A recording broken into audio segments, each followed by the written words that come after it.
If you can dream it, we can plan it. Oh, where do you want to go? Just let me know. Magic moments, far off oceans. We're chasing sunsets, chasing hope. Pack your bags, we'll handle the rest. With dreams and destinations, we're chasing the best. Your imagination, our inspiration, will take you coast to coast, no hesitation. Like dreams and destinations. Oh, oh, oh. Hello and welcome to Dreams and Destinations, a travel podcast brought to you by the agents of A Dream and a Wish Travel Co. I'm your host, Ashlyn, aka the Duchess of Disney, and I'm joined by the world's best co-host, the gorgeous, the glamorous, the lovely, the triumphant, you know her, you love her, come on down, travel whiz Liz. Hey. Okay, you got me at triumphant. I don't know, it just came out. It was just an adjective that came out. Girl, you are so triumphant. I can't. See, like, I'm like envisioning the Aladdin Prince Ali. Here comes Make Way for Travel with Liz. I love that. Hey guys, I'm here. She's here, everyone. And if you're watching this on the YouTube, you can see that Liz has totally redone her background wall. And now I feel completely inadequate now. Like, I need to redo mine so it's more Disney-fied. I love my Audrey Hepburn and everything I got going on, but I feel like I need to go full send on Disney vibes now. This whole thing was just inspired because I ran out of room for my ears in my daughter's room. Like, I have like a wall of ears in there, and I ran out of room. So I had to spill over somewhere, and my husband agreed that since he gets one corner of this office, I can have the other. So I said, well, I'm doing this. And then I ordered some fun stickers, if you can see them in the background. So cute. Yeah, they turned out really good. They don't stick the best, so they're a little, I had to hot glue them a little bit because I've got like that textured wall, you know. You hot glued them to your wall. Ask any teacher anywhere how they hang stuff on their wall that they don't want to fall, and they will tell you it's hot glued on there. I thought it was just that like putty stuff, that sticky putty. No, you're hot gluing things to You walls. hot glue. Putty falls off. Hot glue. Okay. And if I ruin the paint, C'est not la my vie. paint. Not my paint. Okay. Well, I'm really excited about today because we are continuing our Walt Disney World Resort series, where we take an in-depth look at all of the incredible Disney-owned resorts on property. Now, in previous episodes, we talked about Walt Disney World's budget-friendly options, the value resorts. And we chatted about the bougie luxury selection of higher-end resorts at Disney World, the deluxe resorts. Now, on this episode, we are going to be exploring the moderate resorts, which is that perfect blend of immersive theming and upgraded amenities at a price point that is not going to break the bank. We love a moderate resort. Yes, we do. Now, so we've talked about the three types of resorts: deluxe, moderate, value. Liz, what makes moderate resorts at Disney World different from deluxe and value? The first thing you're going to see is the theming is a little different. I'm not going to say it's better or worse. It's just different. So we talked about the value has those kind of larger than life statues and things like that. And the value the luxury has, you know, that really ritzy over the top vibe for everything.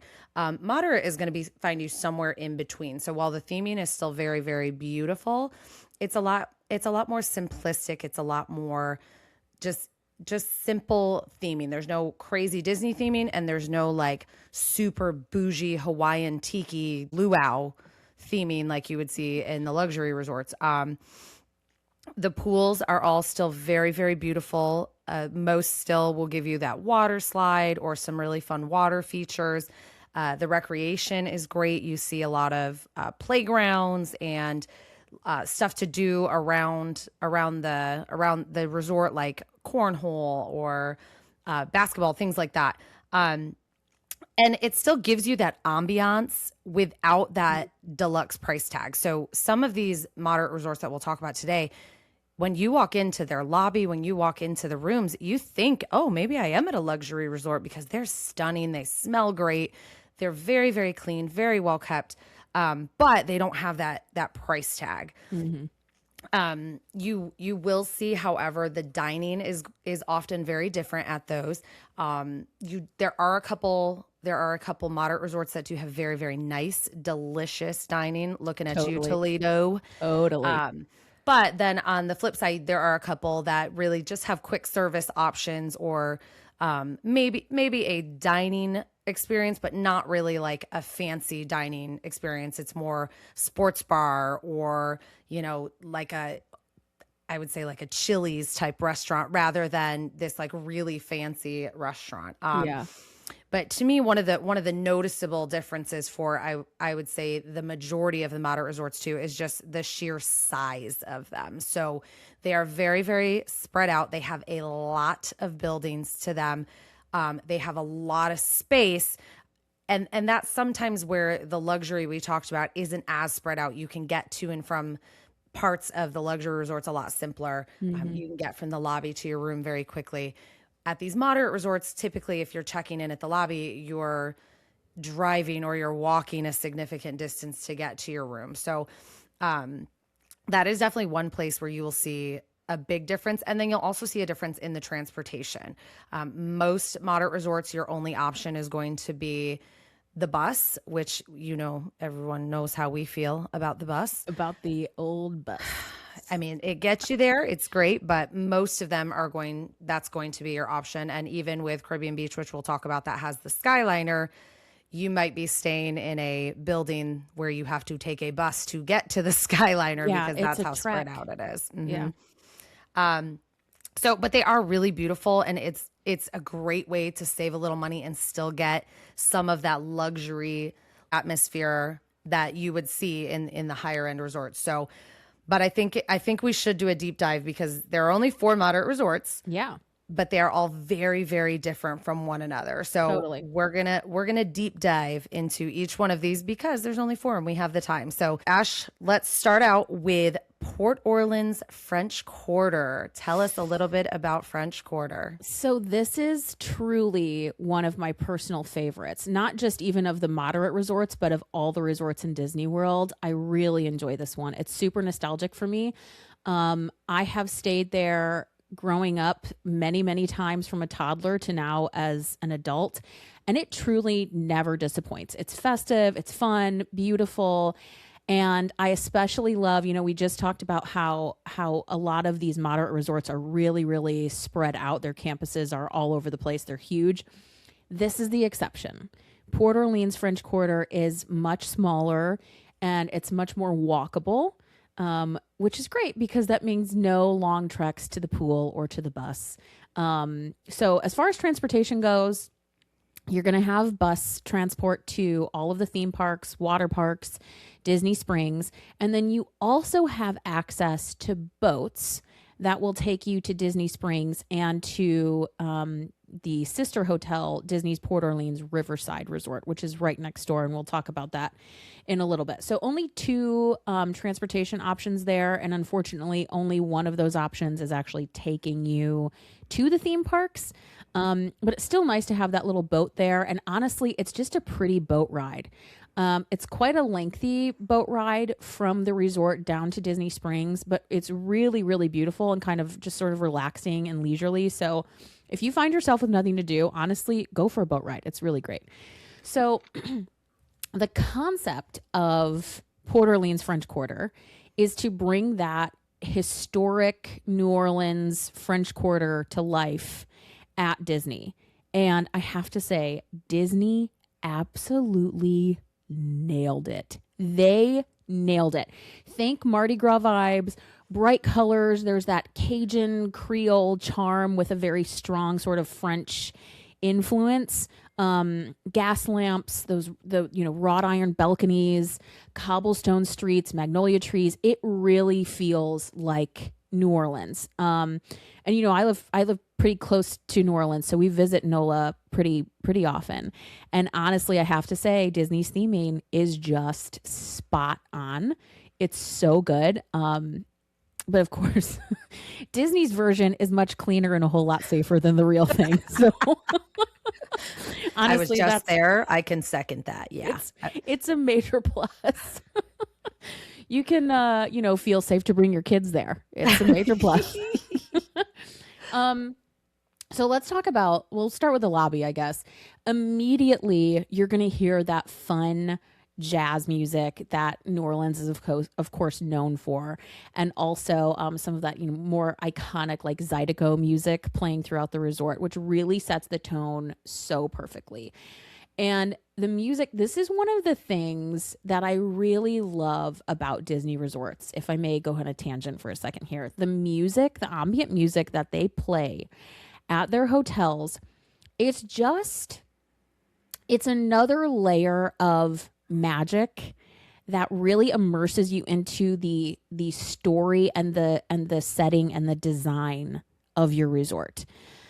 I love it. They do such a good job, and it's at every resort you're going to go to. The music is themed perfectly to your resort. It's so good.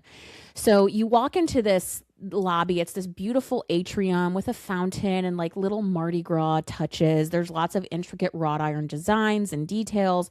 It's just full of character and charm right off the bat. And then you turn and you're going to go towards the reception area. And this area I love. It's bright. It's a little bit more elevated and a little bit more swanky than the atrium that you walk into. There's colorful Mardi Gras murals on the walls. And the reason I love this so much is that it actually reminds me of the Roosevelt Hotel in New Orleans, which is this iconic hotel. If you are ever in New Orleans, you either stay there or go into the Sazerac bar and get a drink. Okay. It's just so good. But anyway, it's owned by Waldorf Astoria now, but it's been around since like the 1800s, and it's just stunning and iconic and historic. And the check-in area, the reception area at Port Orleans French Quarter, it has that same historic, elegant ambiance with that like touch of glamour. I really love it. It's really, really pretty. And then right next to it, you've got the gift shop, which is called Jackson Square, which is of course named after New Orleans' famous square. You may know that there's, like Cafe Du Monde is right there in New Orleans, or the big white cathedral that you'll see in pictures all of the time. Super famous. So Jackson Square is the little shop, and you'll find plenty of Disney merch there. Plus, you're going to find a ton of Princess and the Frog items there because, Tiana is our New Orleans girly. Mm-hmm. And then, of course, all of the uber, super duper popular Mickey beignet merch is there. Now, if you've been hiding under a rock, you may not know how wildly popular the Mickey beignets from this hotel are. They are, no joke. People will visit this resort specifically to snag some of these beignets. They're ridiculous. And the lines are sometimes totally outrageous. No joke. People will wait longer for a beignet than to ride Pirates of the Caribbean sometimes. Mm-hmm. I'm not even kidding. It's crazy. So if you want to try these mystical, magical beignet treats, you can find them at Scat Cats Club, which is half cafe, half lounge. The cafe side is, of course, where you're going to go to get your beignets. There's a little counter service area. Now, the lounge side. This is a really cool, fun thing, especially for our Disney adults. The lounge side is open from 5 p.m. to midnight every night. It has a full service bar, and they also have some smaller bites that you can get to eat. On Thursday through Saturday, they have a live jazz band that plays there.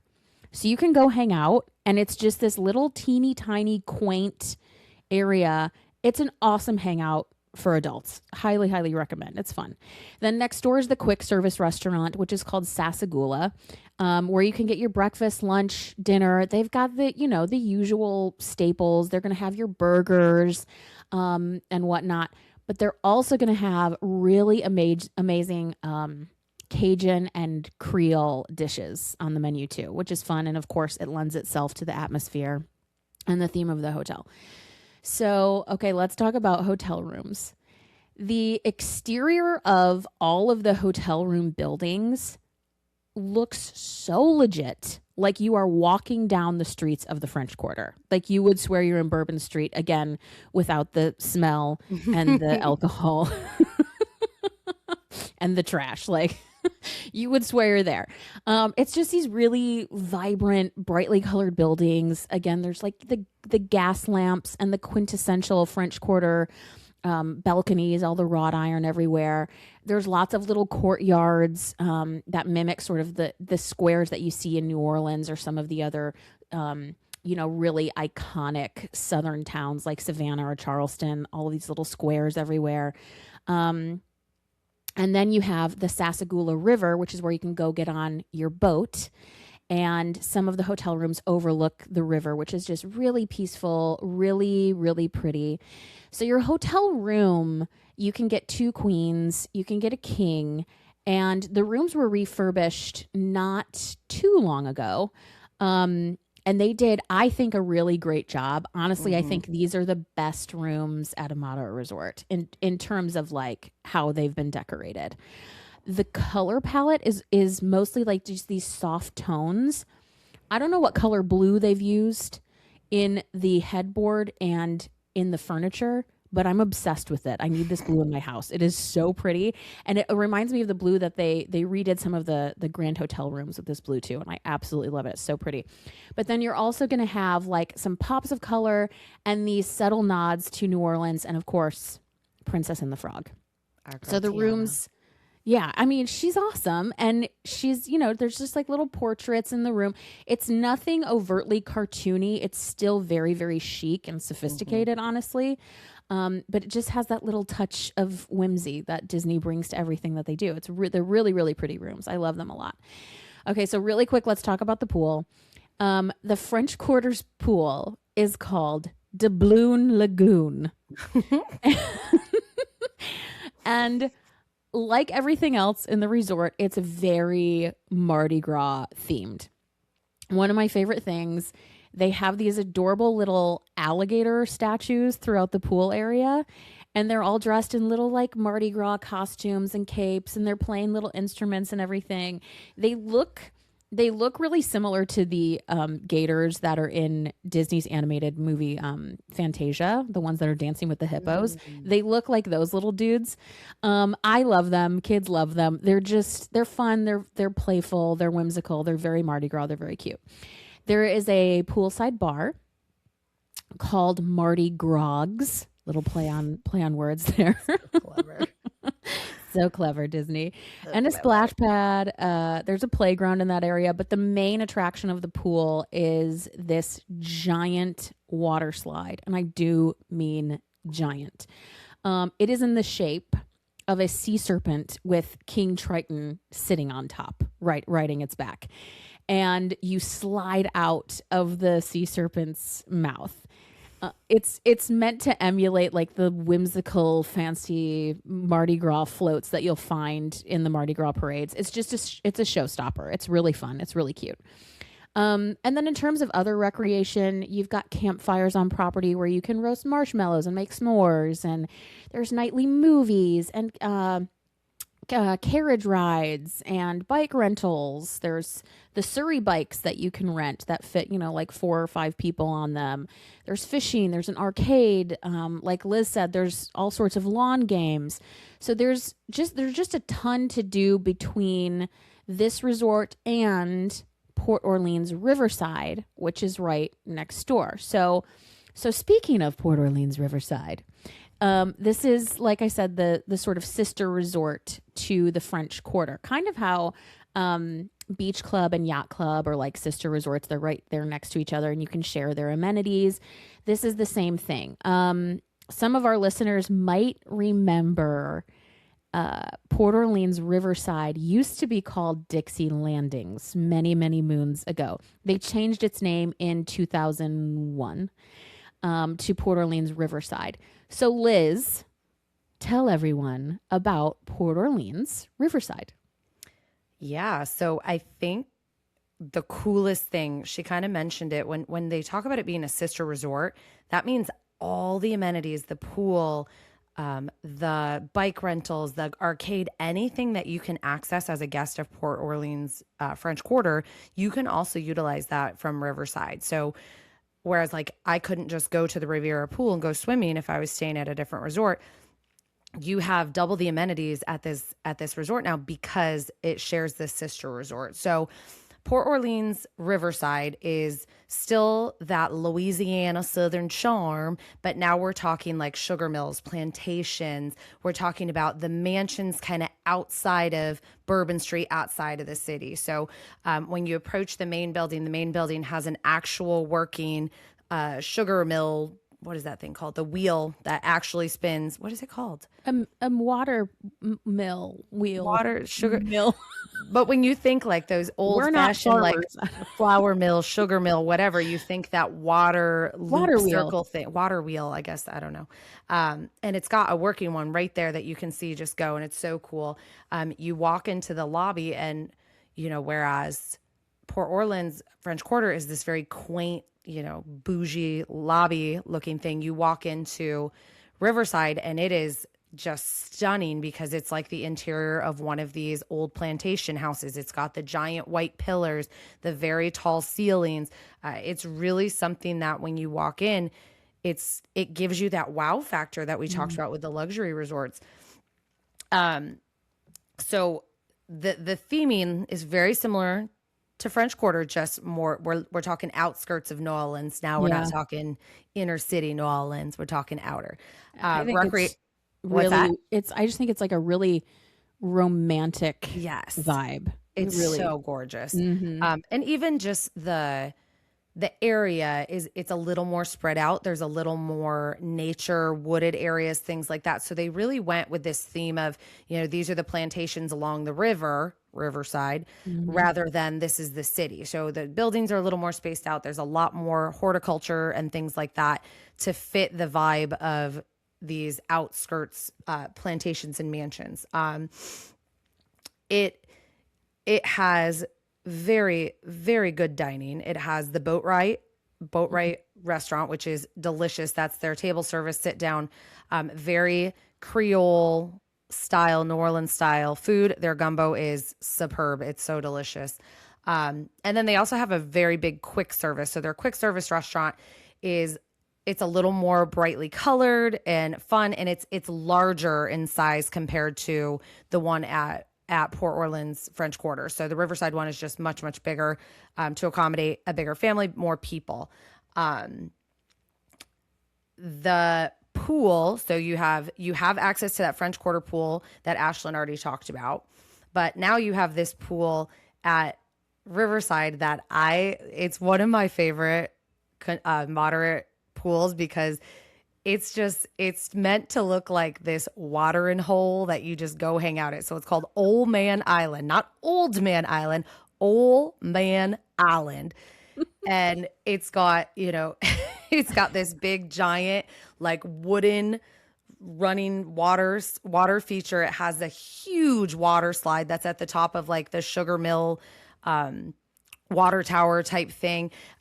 It's got its own little kiddie pool, which Quinny loves the kiddie pool. So I'm a big fan of those, so I don't have to be in there the whole time. And it's just a fun themed pool. It's not a Disney theming as much as it's just meant to fit that, New Orleans backwoods country vibe, which I grew up jumping in swimming holes like that. So to me, I think it's so much fun. And then they still have like the campfires that Ashlyn was talking about, the carriage rides that you can take around property, the bikes that you can rent. And one of the coolest things I think about Riverside, and there's a few resorts on property that have this as well, it is completely 100% dog friendly. So if you can't stand leaving your canine companion at home, you are welcome to bring them to Riverside. They have a specific building that is dog friendly. They have trails you can walk your dog along, and even if you don't want to leave them in the room, you can take them to the dog care center at Disney, and it's great. So that's a really cool option for families that just don't want to leave their furry friend behind. So okay, so let's talk rooms. So the rooms at Riverside are very different than Port Orleans. Totally. they're themed very different, and just the overall style. So the first thing that Riverside has is what we call a fifth sleeper. If you are a family of more than 4, you know how stressful it can be sometimes to find those rooms that just have that one more bed, and you ask yourself, do I just book 2 queens and bring an air mattress and throw one of the kids on the floor? Or if you're my family, do we just buy inflatable rafts for the pool and make the kids sleep on one of those? True story. These hotels have a room with what's called a fifth sleeper. So you'll have your 2 queen beds like normal, and then there will be a twin size bed that folds out of the wall. So it kind of looks like a dresser, but when you fold it down, it's this fifth sleeper. And I personally think the fifth sleeper beds are so stinking cute because they always have like a mural behind where the fifth sleeper pops out that is fitting with the hotel. So if you can guess what it is at Riverside, what's the mural? I don't You know? Oh, is it It's Princess and the Frog. Yeah. So it's like a Princess and the Frog mural behind the bed. So when you fold it down and it's usually a kid that sleeps on that. They're sleeping right next to Tiana or Yeah. Louie or Naveen or whatever it is. So those are just a really, really good option for larger families rather than having to shell out the extra money for a second room just for that fifth person. So that is a very cool option. And then transportation, it's going to be the same as Port Orleans. So you have your boat to Disney Springs, which, to echo Ashlyn, it is so romantic and so fun, that little boat ride. It is a long boat ride, but it's beautiful. Especially if you get like a really great boat driver or boat guide who's just cracking jokes and telling you Disney trivia, and You feel like you're on the Jungle oh Cruise. yeah, you feel like you're on the Jungle Cruise. But it's cool too because the path takes you by some of the other resorts too, so you can see the tree houses at Saratoga. You drive by Old Key West, like you get to see some of these other resorts on your way and some of this scenery. It's just a very relaxing, peaceful boat ride. And to me, there's nothing better than not having to deal with the Lime parking garage at Disney Springs. So I will take a boat ramp all day, every day. All To go day. there. But as far as transportation, I mean, it's no Skyliner, but it's serviceable. The buses get you where you need to go. Amen. But the resort, I think the resort makes up for the not great mode of transportation. So I agree, especially at the price point, because you do feel like you are almost at a deluxe resort there, because it's just so pretty. So between the ambiance and that price point, you really can't. I'll suffer a bus. It's fine. yes, I'll suffer a bus for that. So, but speaking of better modes of transportation, Oh boy. we talked about the Skyliner. So let's talk about the Caribbean Beach Resort, which this was just newly refurbished to try to up its game a little bit. What makes this one so popular compared to the others? Caribbean Beach is all the rage right now. Like it's wildly popular right now. Like you said, the resort underwent a pretty major overhaul that was completed in like 2023. And now the exterior of the resort, it's just like this sparkly gem. It's so, so cute. Now, in my opinion, the rooms, to be perfectly honest with you, could still use an upgrade. But I think the real reason that this particular resort has gotten so much traction recently is definitely the Skyliner. For those of you who might not know, so the Disney's newest mode of transportation is the Skyliner, which is this gondola system that connects a bunch of resorts to Epcot and Hollywood Studios. And as of 2019, Caribbean Beach Resort is a stop on the Skyliner, and people love a Skyliner resort. They do. So honestly, this is like the most in demand that Caribbean Beach has been since it opened in like the late 80s. Like when it first opened, it was super popular and then it fell off the face of the earth. And now Skyliner happened and it's like all the rage. So as you probably guessed, Disney's Caribbean Beach Resort is based on the Caribbean. And you're going to find all of this, just like vibrantly colored buildings, tons of palm trees, hammocks. It's really, really gorgeous tropical scenery. And it's very chill. It's very relaxing. I always love just like flying past on the Skyliner because the buildings are so colorful and it's just really pretty to look at. So the resort is laid out around Barefoot Bay, which is this really beautiful lagoon. There's beaches, there's marina. The marina is right there. Disney's Riviera Resort is on the lagoon as well, so you're in close proximity to that. If you're wanting to go to like Topolino's for character dining or anything, it's right there also. Now, fair warning. This might be the most spread out resort on property. It is huge. It is massive. It is really, really massive. It is very spread out. So, pro tip, if you want to stay here, you'll definitely want to try to snag a room in a more convenient location because it's 200 acres. This property is massive. So, it can be a lot of walking. So definitely if this is someplace that you want to stay, you're definitely going to want to talk with your travel agent to make sure that you're trying to snag a room in a really good location. So because the resort is so spread out, they've created this central hub where you're going to have your lobby, your dining options, shopping, most of the recreation. And this area is called Old Port Royal. Now, for you Pirates of the Caribbean fans out there, you're going to recognize the name Port Royal. This is a real place where pirates used to hang out. So this Port Royal acts like your sort of like port of entry, for lack of a better term, to the resort. You're going to check in here. The Calypso Trading Post is here, which is the gift shop with all of your Disney and resort merch that you might need. And then the main pool is here. It's a really rad pool. It's called the Fuentes del Moro pool. Ooh la la. And it's themed like a Spanish colonial fortress. It's very Pirates of the Caribbean. And I mean, you would like swear Jack Sparrow is going to come popping out of one of the towers. So again, if you are a Pirates of the Caribbean fan, this might be a good spot for you. It's a really dope pool. It's pretty cool. There's 2 water slides. One of them is actually one of the longer water slides on property. And there's an awesome little splash pad that looks like a shipwreck. It's really, really cute. And you can also see the Epcot fireworks from here at night. So I mean, I think it's one of the cooler pools in terms of theming. It's got really good theming.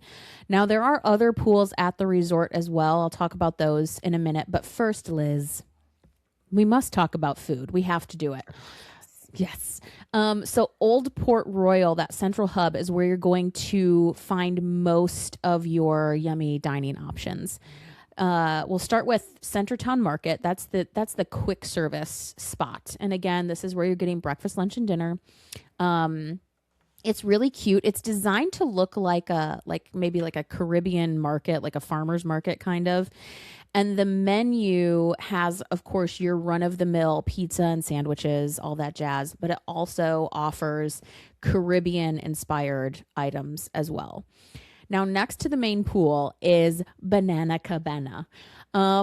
I think, honestly, it's one of the cuter pool bars. It really feels like you're in the Caribbean, like maybe at like a beachside bar. There's live music there occasionally with steel drums or a ukulele. It's just a vibe. It's really cute. I've heard the food is really good. I don't think I've eaten anything there, but specifically the jerk chicken wings, people apparently say they're phenomenal. I am not a jerk chicken person, but if that's your gig, you might want to check it out. Now, the restaurant that everyone seems to be losing their minds over recently. I'm one of those people. Freaking love it. Sebastian's Bistro. This is a sit-down table service venue, only open at dinner. Reservations are definitely suggested because it's become very popular. Of course, Sebastian from The Little Mermaid is the man of the hour. He's the mascot. But the decor is not like overtly in your face Little Mermaid. It's actually pretty chic inside. Pretty laid back. I mean, it's still a casual restaurant, but it does have more of like an upscale vibe to it when you look around at the ambiance. It's really nice. There are nods to the movie. There's nods to Sebastian and everything, but it's not, again, like in your face character heavy or anything like that. It's bright and airy. It's kind of more just your coastal aesthetic. It's a family style prefix meal, one price, and you're going to get as much as you want. Honestly, you get a ton of food, and people are absolutely raving about it. People really, really love it. There's one more dining option that is actually not in Old Port Royal. It's in a different village. So there are 5 different villages within the hotel. So surrounding Old Port Royal are your 5 villages with hotel rooms. There's Aruba, Barbados, Jamaica, Martinique, and Trinidad. They all have very different aesthetic based on the island that they represent. So one set of buildings might be bright yellow, another might be like pastel pinks and purples, all different based on the islands that it represents. Now, Trinidad is home to a little dining spot called the Spyglass Grill. And this is just another teeny tiny, and I do mean teeny tiny, it's small, a little teeny tiny quick service spot for the people in the Trinidad village. And it's basically just there because the Trinidad village is like a 15-minute walk to Old Port Royal. So this is there for the Trinidad village so they don't have to schlep all the way to the lobby because it's a hike. So they've got food right there for them. Now, each village also has their own leisure pool. So for those who don't want to walk all the way to Old Port Royal, or maybe they just want a little bit more peace and quiet, they've got their own pools, and each village also has their own bus stop. And then the Skyliner is there as well, but that can be a hike depending on where you are staying. So again, check with your travel agent. Now, like I said, not a fan of the hotel rooms. They are just very meh. They're just very blah. They're okay. They have some rattan elements. They have carved headboards, but that's basically it. They're nothing to write home about. They're fine. And one of the biggest downfalls, I think, for those buildings at Caribbean Beach Resort is that they're two-story buildings, but there is no elevator. So that is also something to keep in mind. If you need to be wheelchair accessible, or if you have strollers, you're going to be schlepping that thing up and down those stairs. Definitely keep that in mind. So that's your little overview of Caribbean Beach. Now, last but not least, we need to talk about Coronado Springs. Honestly, another one of my favorites on property. I love it. So Liz, break down this fabulous resort for us. Fabulous to me is an understatement because I think this might be the fanciest moderate resort of all time. You're not wrong. So Coronado Springs is based on that Mexican Southern America type vibe. So there's a lot of Mayan culture that's brought into it. There's a lot of that early Spanish settler culture that's brought into it. So the overall theming for me is my personal favorite. I very much enjoy the country Mexico. I spent a lot of time there, and this place really does it justice.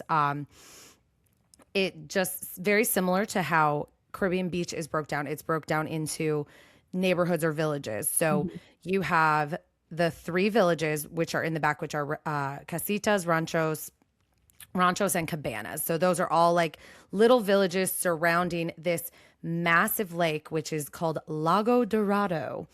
And it's the setup of it is so pretty because this lake in the middle is it's really, really large.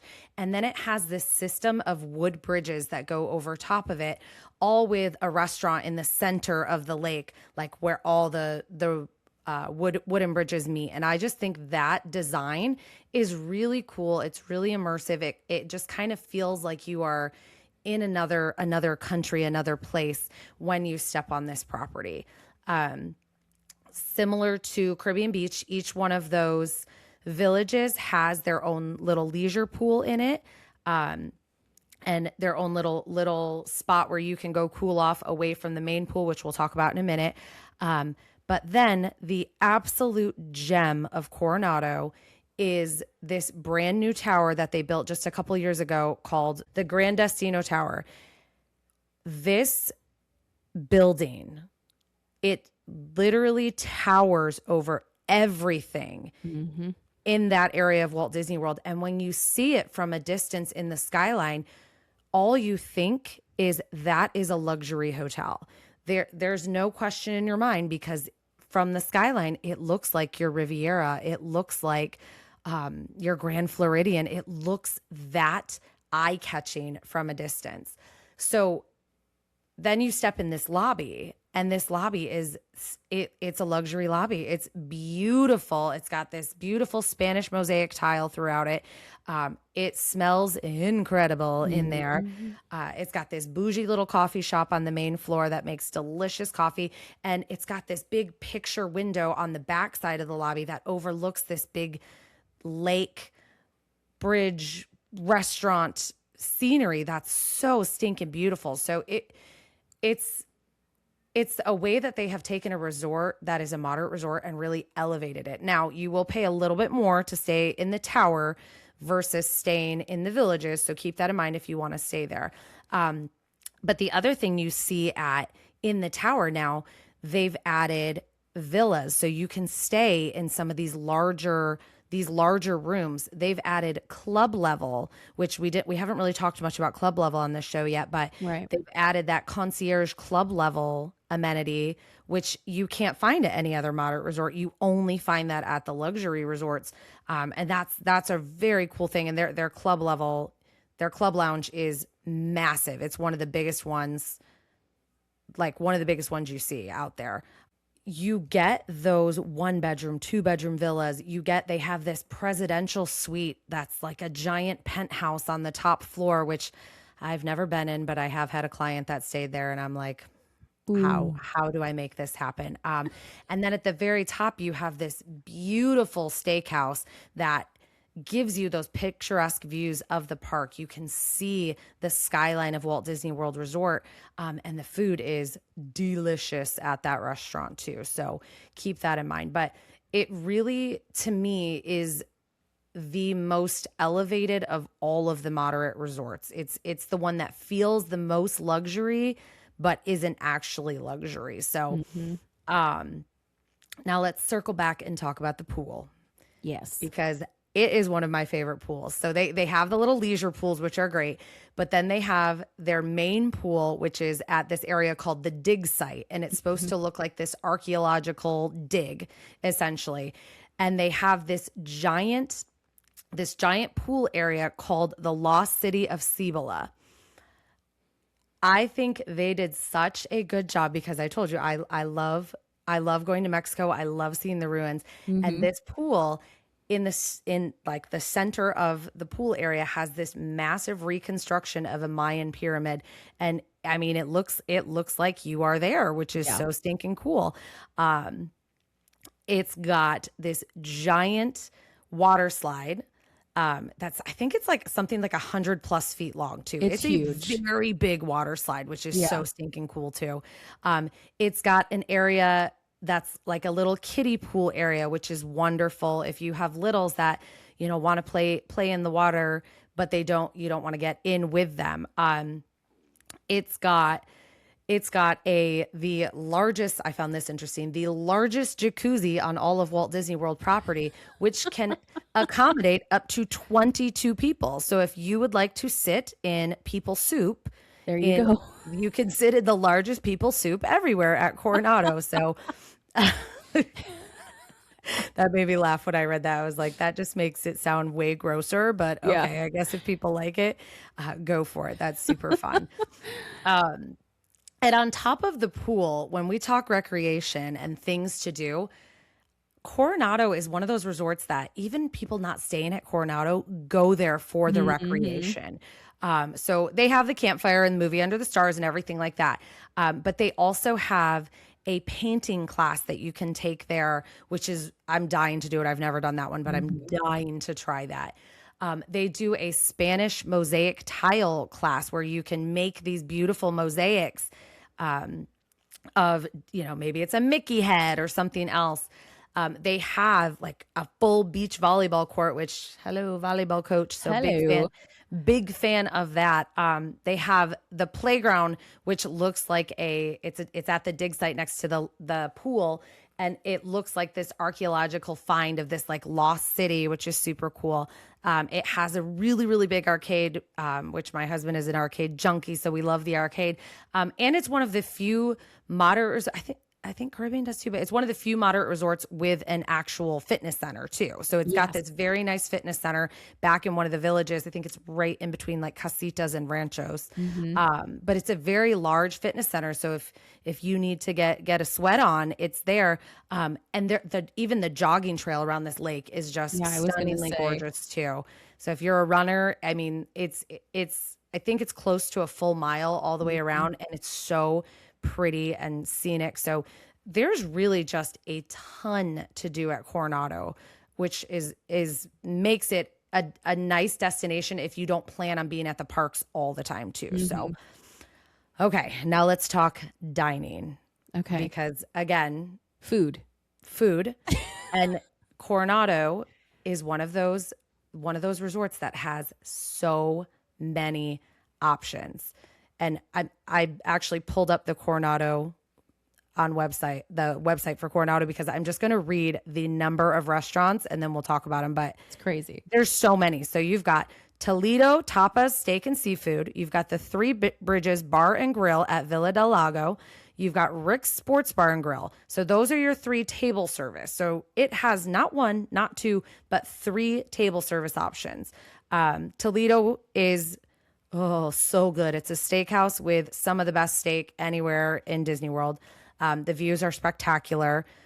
Very, very difficult to get into sometimes. So highly, highly recommend a reservation for that one.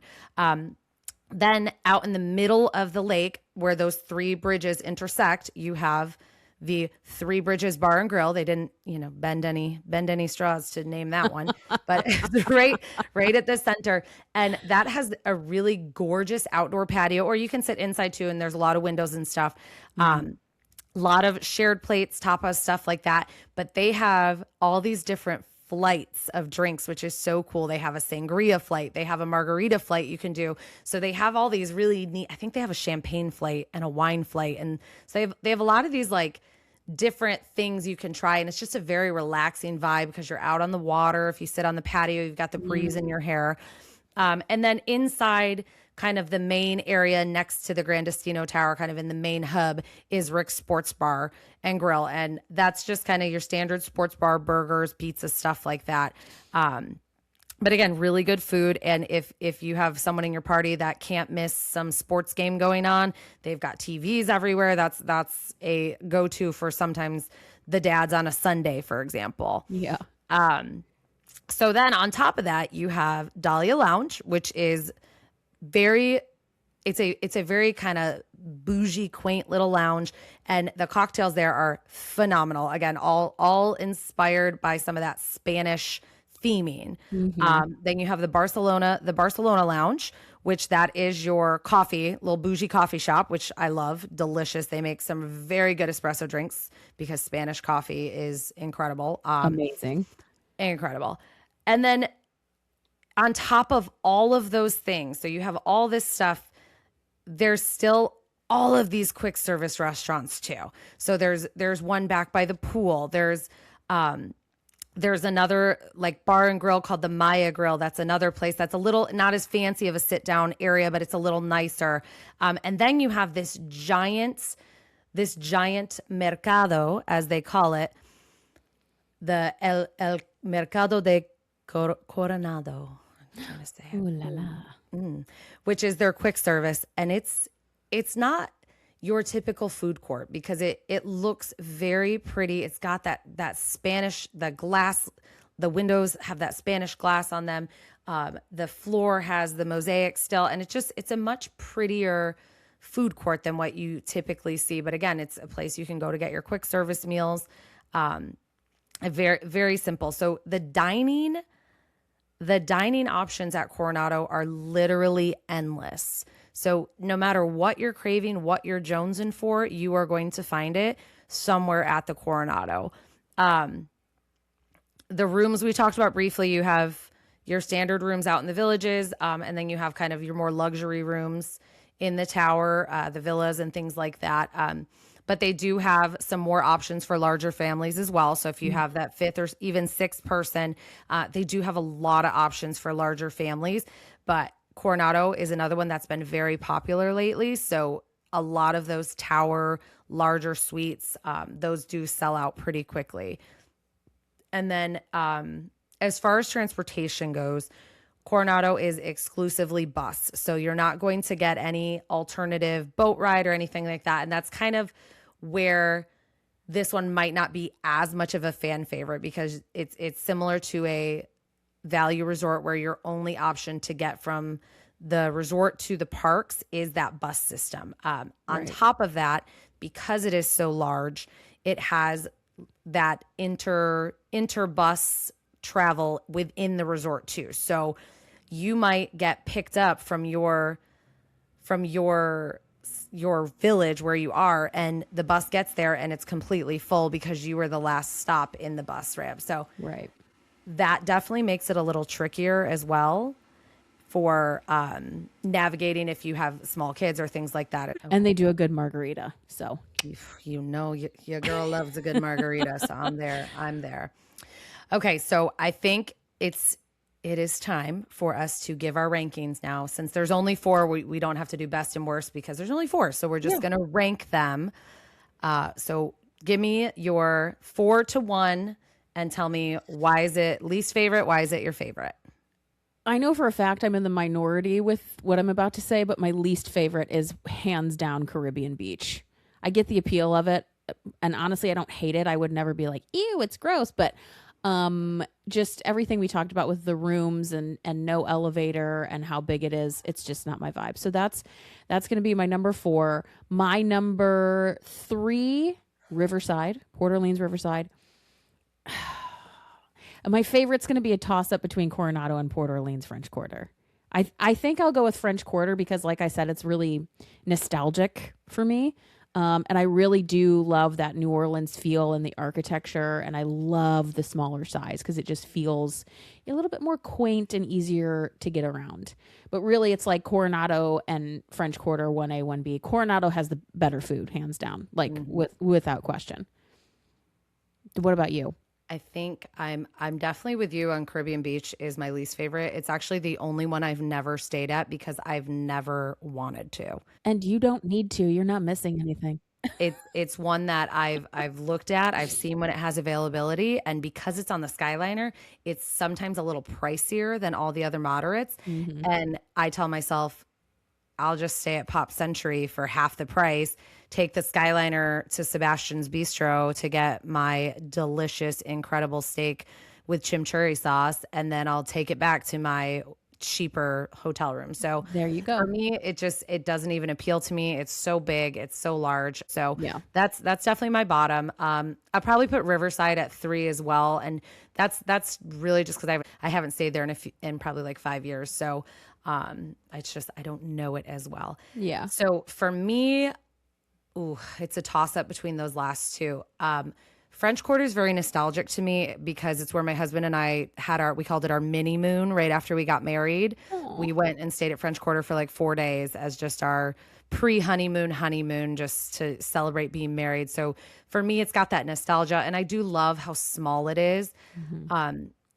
But overall, I think I love Coronado for just the options that you have when you book it. So aside from all of the pools and all of the recreation activities and all the stuff there is to do, the food options are endless there. I love all of that, but I really love the variety in room. So I can say I want to stay in a slightly larger room, but I don't have to go to Boardwalk or Grand Floridian or Polynesian and spend that Right. luxury price, I can still be more in a moderate price level with a nice room. Same with their club level. They have probably the cheapest club level rooms on property just because it's at a moderate resort. So their concierge lounge is huge and it's gorgeous and it has great food. But the price point of those rooms is going to be about what the price point of just a standard room at your luxury hotel, Yeah. like your luxury resort is. So I think bang for your buck, Coronado, you just get so much more out of that than you do the other moderates, even though I love the other moderates too. But I think Coronado, you get so much value for what you're paying for. And if you're fine with one of those villages, I mean, you can find those for close to what a value room costs. Oh, and you get totally. all the amenities of this gorgeous hotel. So Totally. Yeah, but I mean, Grand Destino Tower specifically, talk about bang for your buck. Like that is deluxe vibes for sure. I think For I sure. honestly think the rooms and the lobby and everything is as nice, if not slightly nicer than Riviera. Yeah. We talked about this before. I would rather stay at every single one of the, maybe not Caribbean Beach, but I would rather stay at most of these moderate resorts than Riviera for sure. No shade, everyone. No shade. For sure. So we also sent out a survey to our entire travel agency asking them about their favorite moderate resorts. And I do have the results here. Oh, these are my favorite. That was a drum roll, by the way. I got it. I got you. Okay, good. So in fourth place, and Port Orleans Riverside, fourth place. Not what I would put in fourth place, clearly, as we both just answered this question, but I was honestly shocked like how badly it lost. It made me really sad. Third place, Port Orleans French Quarter. Second place, are you ready?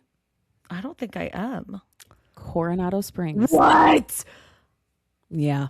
No. Yeah, dude. Which means first place, Caribbean Beach, which we both.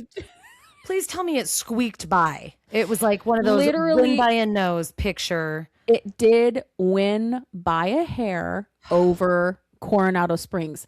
But the fact that it was in first place really just grinded my gears. I have to tell you. To each their own, man. Apparently, we are in the minority. So I understand the Riverside one because I think Riverside is like the redheaded stepchild of moderate resorts. Not because it's not wonderful and beautiful and special in its own way. Yeah. People just kind of forget about it because Totally. it's one of those like off the beaten path you just kind of forget. I think if French Quarter didn't have the beignets, it wouldn't have quite the popularity that it does. But I think the beignets give it the popularity. But I do think overall, Port Orleans is just kind of that forgotten area of the park, of the resorts. Yeah. I can't. Caribbean Beach. I know. Numero Are we uno. missing something? I don't think so. Okay. I think everyone else is missing something. I don't know, man. We put that in the bottom. Oh I know, man, and really everyone else did. put it at the top. All right, it's the Skyliner though. It's the appeal of that Skyliner. I'm I tell telling you, it's a Skyliner.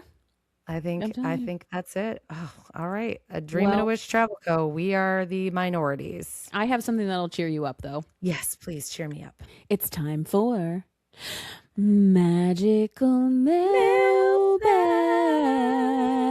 Magical mailbag. Magical Mail. I'm going to shoot this first question to Liz. Of course, this is where we answer your questions from Instagram that you've sent us via DM. Now, Liz, Carrie S. in Illinois wants to know, this is a great question for you, by the way. What European countries would you suggest to visit in the fall with a 2-year-old and a 4-year-old? Oh, see, this is a great question for me and an easy answer. I love, love, love, love, love Scotland for littles. Here's why. When you think Europe, when you think European travel, everybody instinctively thinks history, because anywhere you travel in Europe, it's older than basically everywhere in the US. So you have all these beautiful historic buildings, castles, old crypts under the city. You just have all this very almost ancient other worlds that just stares you in the face when you're walking to get your coffee at Starbucks. I have traveled to Scotland a couple times now. I actually took my daughter when she was 18 months. We did a European trip. We did Paris. We went to Disneyland Paris, and then we ended our trip with a week in Scotland. And girl it was a vibe there for her. She loved it.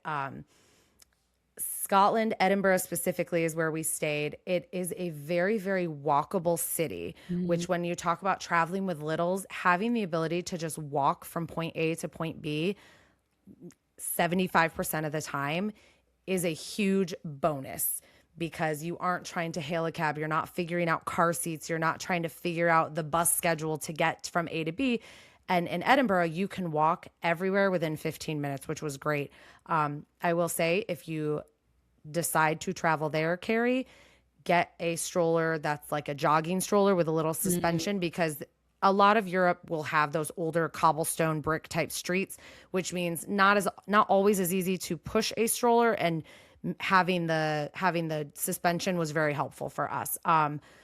A lot of Scotland has free or very, very cheap museums that kids love. There's castles everywhere. There are parks and just beautiful nature areas you can take your kids and have a nice picnic. There's these beautiful lochs that are freshwater that they can put their feet in and enjoy. And it's going to be a little chilly. But overall, to me, Scotland was just so gorgeous, so beautiful. And the people there were just so friendly and so helpful. So even when we did brave the bus to go to the Edinburgh Zoo for the day, which is built into a mountain. Let me tell you how cool it is to climb a mountain as you're looking at animals. So awesome. We had people helping us load the stroller on the bus, giving up their seats. Like, it was just a very wonderful place to be, and everybody's so friendly and helpful. And I can't speak highly enough of my time in Scotland with our daughter. And we've taken her other places too. And Paris, any of those big cities, I would not suggest taking littles, just because you have to keep such a close eye on them all the time, because you never know what's going to happen in those big cities. The towns we went to in Scotland, Edinburgh, and the other places we went to, Glencoe, things like that, they all, even the big cities, had that quaint small town vibe to them. And that to me just screams young family. So, And they felt safe. yes, very, the whole time. And it's just so beautiful too. Even just sitting in the hotel staring out the window at people walking down the street was endlessly entertaining to her. Cool. So Carrie, if you want a place you know that will be relaxing and enjoyable, that's your spot right there. I'm really, really glad you said Scotland, because my husband and I, when we were planning our honeymoon, we almost did a Scotland, Ireland, England trip. And we decided to do the Mediterranean instead, mostly because we were like, hey, Scotland, Ireland, like, this feels like something we can do later when we have kids. Mm-hmm. So I'm really glad you said that. That's good. Very, very simple with kids. Mm-hmm. All right. We have 2 questions this week, though, so you get one too. Hey.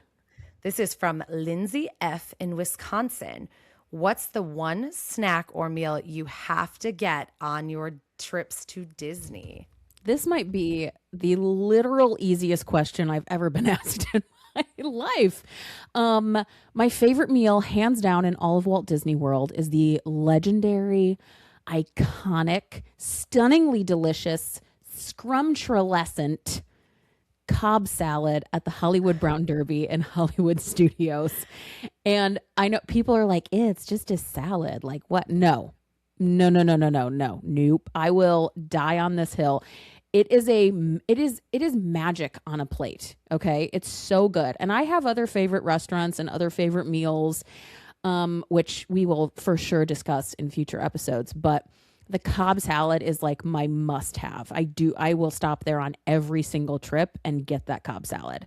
Now, my favorite snack might surprise some people, mostly just because it's not like a well-known iconic thing. It's not like a Mickey pretzel or a Dole Whip that everybody talks about all the time. So in Epcot, you go to the France Pavilion. There is a bakery / pastry shop in the back. It's called Lial. I hear a lot of Americans pronounce it Les Halls or Les Halls. Les Hall. But it's Lial Boulangerie et Pâtisserie. And you can, very, very fancy. Oh, I know. Oh, my stars. Oh, my stars. Je comprends un peu le français, mais j'ai parlé mal le français. But anyway. It sounded good. Oh, thank you.